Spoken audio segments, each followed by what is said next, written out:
개념어 진행하도록 하겠습니다. 자, 이번에는 태도와 관련된 걸 조금 더 구체할 건데, 여러분 그 개념어가 정말 많이 헷갈려요. 그래서 제가 계속 상황, 정서, 태도를 강조하고 있다는 것도 기억을 해주셨으면 좋겠습니다. 자, 해볼게요. 이 숭고한이라는 단어하고 낭만적인이라는 단어가 있어. 근데 이게 이렇게 느낌적으로는 알겠어. 숭고한 게 뭐야? 그러면은 숭고한 거야. 낭만적인 건 뭐야? 그럼 로맨틱한 거요? 뭐 이런 건데, 자, 평가원에서는 이 개념을 어떻게 정리했는지 한번 봅시다. 숭고한이라는 것은 보통 사람들보다 정신적인 경지가 높여서 좀 존경스러운 대상이어야 된다는 거야. 그래서 우리가 막 영웅 같은 존재들이 나오는 작품에서 왜 우리가 숭고미를 느끼냐면은 정신적 경지가 훨씬 고차원적이기 때문인 거죠. 그 다음에 이제 낭만적인이라는 것은 자연이나 사랑, 꿈같이 중요한 게 뭐야? 먹고 사는 일하고는 관련이 없는. 그래서 먹고 사는 일하고 상관이 없는 소리를 잘하는 사람한테 넌 참 낭만적이다 이렇게 말할 수 있다라는 거예요. 그럼 어때요? 숭고한 건 막연하게 그냥 좋은 거가 아니라 정신적인 경지가 높아야 된다는 방점이 이렇게 찍힐 거고요. 그 다음에 낭만적이라는 것은 생계와 관련이 없는 자연, 사랑, 꿈 같은 정서라는 것도 하나 정리가 되실 것 같아요. 조금 직접적으로 와 닿으시겠죠? 자, 그럼 우리 이 청노루라는 작품 한번 봅시다.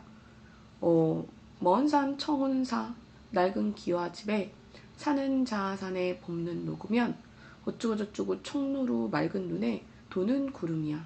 그러면은 산에 기와집이 있고 사니까 얘는 산에 있는 절이다. 그 다음에 봄눈이 녹았어. 그리고 청노루가 뛰어놀고 있어. 그 청노루 눈 속으로 들어가고 있는 거야. 그러면 그렇죠. 여기서는 이제 숭고한이 아니라 낭만적인이겠죠. 그럼 윤동주는요. 죽는 날까지 하늘 우러러 부끄러움이 없기를 잎새 이는 바람에도 나는 괴로워했다. 그래서 치열한 자기 성찰을 했다는 거야. 여기다 써볼까? 치열한 자기 성찰을 하는 거야. 자기 성찰이라는 건 뭐야? 계속 자기를 돌이켜 본다는 뜻이야.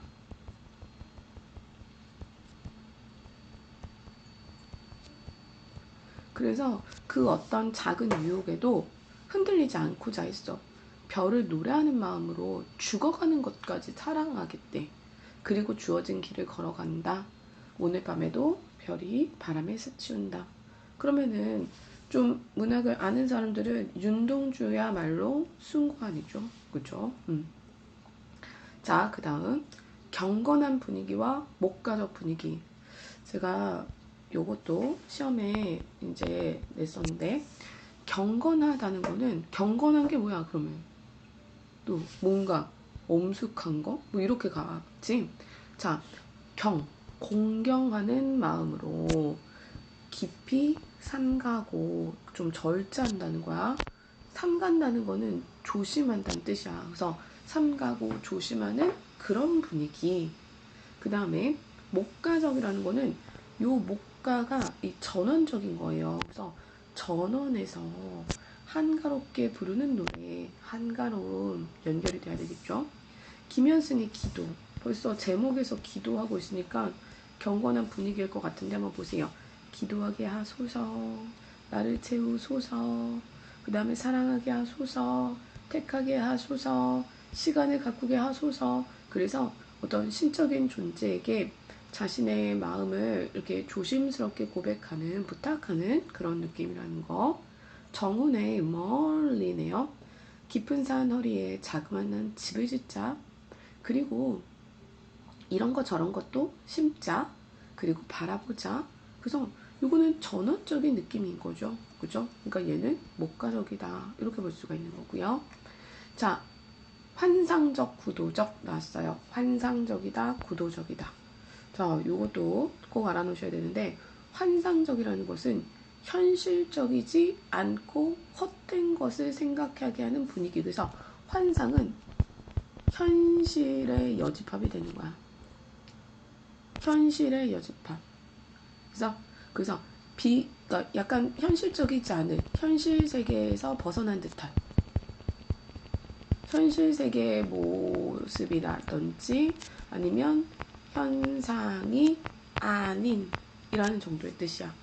만약에 사람이 하늘을 날아다닌대. 사람이 하늘을 날아다닐 수 있나? 그럴 수가 없겠지. 뭐 이런 표현들. 그 다음에 구도한다는 것은 구할 구자예요. 구한다. 뭐를? 도를. 근데 이때 도라는 것은 진리나 궁극적인 깨달음을 말하는 거예요. 자, 샤갈 마을에는 3월에도 눈이 온다. 봐봐. 요즘은 이게 되게 3월에 눈이 와도 안 이상하고 4월에 눈이 와도 별로 안 이상해. 워낙 이상 기온이 많으니까. 뭐라 그랬니? 이상 기온이 많아서. 근데 이시가 쓰여지던 이때 당시에는 이제 일반적으로 생각해보자 얘들아. 3월이라는 것은 뭐야? 봄이잖아. 봄인데 눈이 온다? 좀 어색한 거야. 그치? 그래서 눈이 날개를 달고 이렇게 내려오는 모습은 이제 비유를 하는 거죠. 그래서 3월에 눈이 온다. 이렇게 이런 표현들은 좀 비현실적인 환상적인 느낌을 줄 수 있다라는 거죠. 자, 그 다음에 오세영의 등산 볼게요. 자의를 타고 오른다. 흔들리는 생의 중량, 확고한 믿음도 한때는 흔들린다. 암벽을 더듬고 빛을 찾아서 조금씩 움직인다. 결코 쉬지 않는 벌레처럼 무명을 더듬는다. 뭔가 계속 찾아가려는 그런 태도라고 생각하실 수 있겠죠. 그래서 등산하는 행위에 빗댄 구도적인 자세 이렇게 보실 수 있어요. 조금씩 어려워지죠. 자, 그 다음에 대결적 태도와 달관적 태도 이것도 참 많이 나오는데 대결이라는 것은 아무거나 갖다가 싸운다고 해서 대결이라고 하면 안 돼. 대결하는 조건이 있어. 그러니까 싸우는 거야. 싸우는 건 맞아. 여기까지는 다들 생각할 수 있는데 그 싸움의 대상이 부조리하거나 부당한 현실이야. 그 다음에 동그라미 치세요. 부조리. 부조리에 동그라미 쳤나요? 부조리에 동그라미 치셨으면 자, 부조리하다라는 것은 이치에 맞지 않다라는 뜻이야.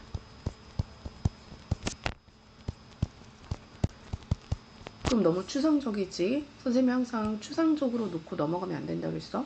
그러면은 정말 여러분 문화학에서 이 부조리와 관련된 얘기가 정말 많이 나와요. 그럼 이치에 맞지 않는다는 건 뭐냐면은 너희들이 배운 현실하고 다르다는 거야. 자, 우리가 배운 현실은 뭐야?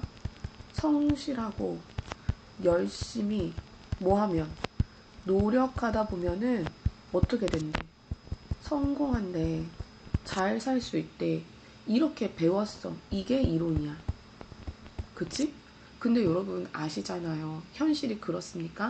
나는 밑바닥부터 성실하게 열심히 노력하면서 성공을 향해서 가려면은 와, 언제 끝날지 성공을 할 수 있을지 없을지 모르는 게 사실 현실이란 말이야.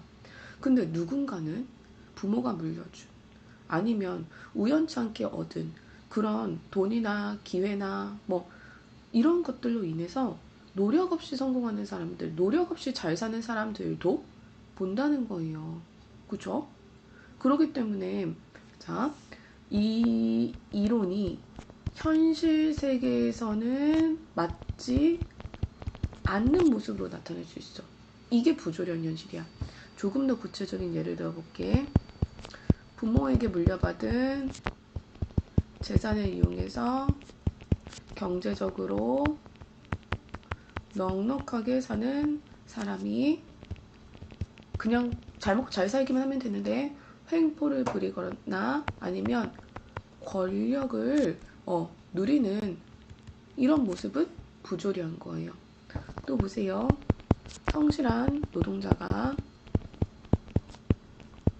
일을 합니다. 그런데 먹고 사는 일조차 꼭 이렇게 써주세요. 조차 힘들 때. 아니 일을 했으면 그것도 굉장히 성실하게 자기 일을 수행했다면 적어도 먹고 살 수는 있어야 되는 거 아니야? 근데 아무리 성실하게 일을 해도 먹고 사는 일조차 힘들 때가 있어. 이거는 우리가 배운 이치와 맞지 않잖아. 이런 게 부조리라는 거야. 달관. 자, 달관. 너무 어려워. 세상의 근심이나 걱정에서 벗어나요. 그치? 초월한 자세를 보이는 것까지는 애들이 알아. 근데 어떤 초월적 자세냐면 근심 걱정으로부터 벗어나는.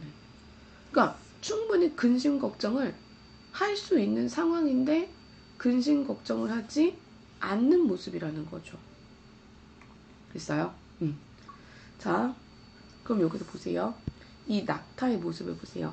슬픔도 아픔도 잊었다는 듯이, 슬픔도 아픔도 잊었다는 듯이 낙타가 되겠다. 그럼 낙타가 된다면 어떤 모습 때문에? 슬픔도 아픔도 잊은 것 같은 모습 때문에. 그래서 이건 달관적인 태도가 나타나는 거고, 그것에서 벗어나려는, 초월하려는 자세. 그 다음에 김영락의 독을 차고는 매우 중요한 건데, 자, 나는 독을 차고 갈 거야.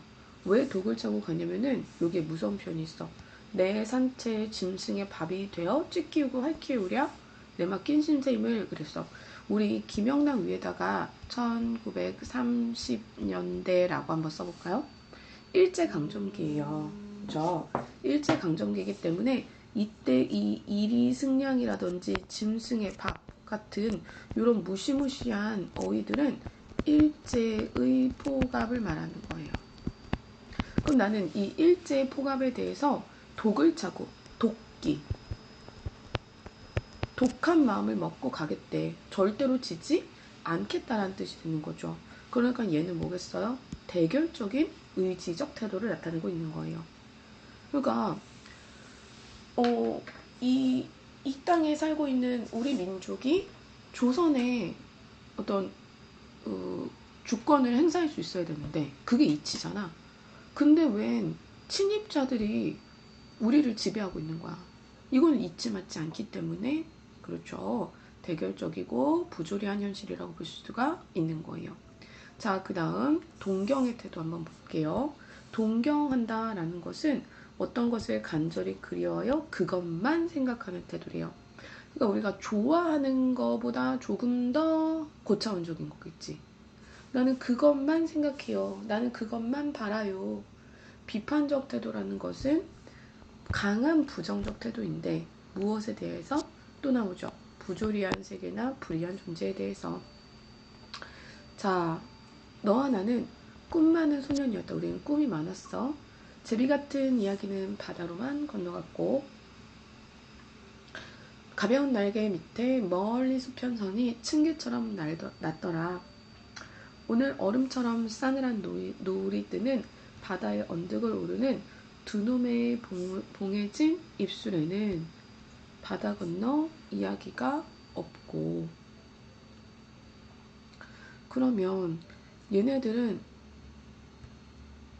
이 꿈 많던 소년의 모습에만 주목하면 얘네들은 뭔가를 그리워하고 동경하는 태도를 가지고 있었어.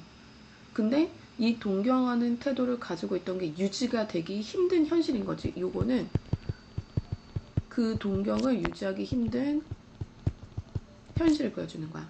그래서 여기서 이제 이 소년들의 태도를 통해서 동경의 태도를 보실 수가 있고, 새마을회관 앞마당에 자연 보호를 받고 있는 늙은 소나무가 있는데 얘는 그 자리에 서 있어.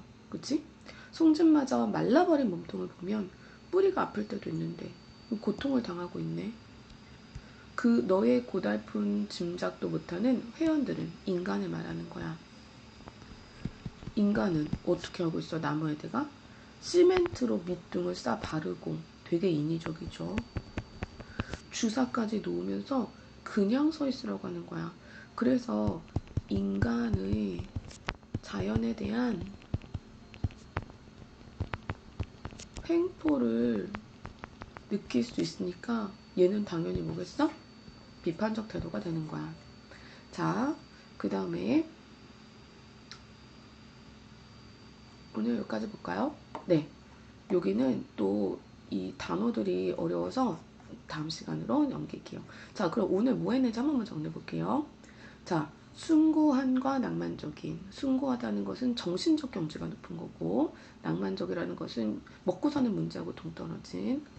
경건하다는 것과 목가적, 특히 목가적이라는 말 기억해 주시고, 환상적과 구도적도 정말 많이 나오고요.